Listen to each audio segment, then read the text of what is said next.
Hurmatli kuzatuvchilar, kameliya haqida ozmuncha sizlar bilan gaplashib ko'ramiz bugun. Bu ko'ryapsizlar, kameliyani paykaliga kelganmiz, o'zbekcha qilib aytganda. Bu kameliyani bu yangi sort ekan, qora rangi, yangi sortimiz qora ranglisi, bunisi mana qizili.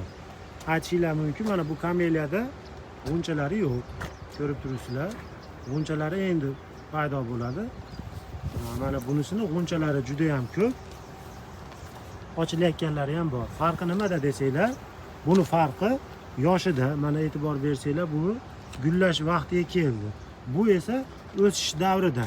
Buni mana ko'rib turganinglar, bakir zangori sifatida bo'lib turibdi. Bular o'sayotganligi uchun gullamaydi ekan. O'sayotgan narsa gullamaydi ekan. Mana e'tibor bersanglar, mana buni qilib kesib qo'ygan ekan.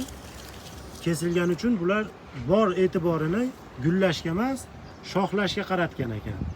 Farq shunda ekan. Keyin bu gullar nimaga biz O'zbekistonga borganda o'lib qolyapti, meni yerimga moslashmadimi degan fikrlar paydo bo'lyapti. Biz asosan biz O'zbekistonda buni bargini to'kib yorsa yoki gulini to'kib yorsa hech ham xavotirga o'rin yo'q.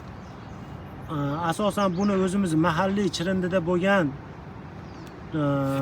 kameliya daraxtini olsangiz, biz O'zbekistonga moslashishi qulay bo'lar ekan.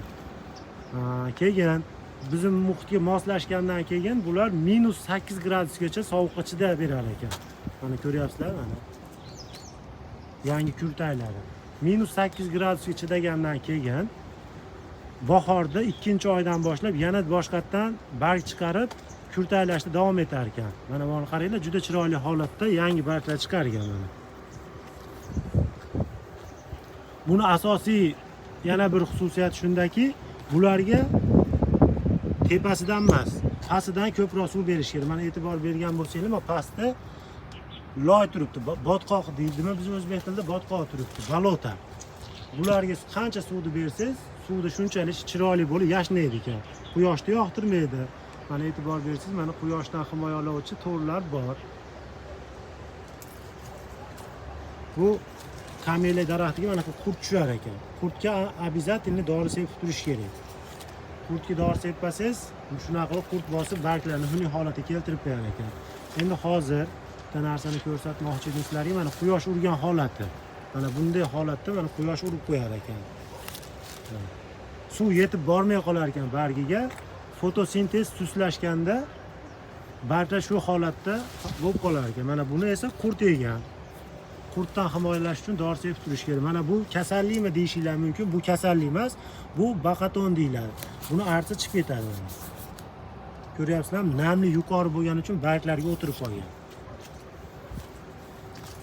Kameliya daraxtini olayotganda nimaga e'tibor beramiz? Asosan to'rifligiga, mana shunaqa oddiy to'rif deb qo'yib, biz chirindi deymiz o'zimizda, biagomisligiga olsangiz, biz O'zbekistonga moslash osonroq bo'lar ekan.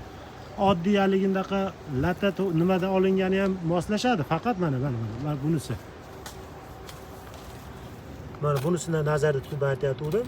Bularni moslashi nisbatan qiyinroq bo'ladi. Buni ham tutadi, faqat bu yil eksangiz keyingi yilga tutadi. Bu ham boshqachasi.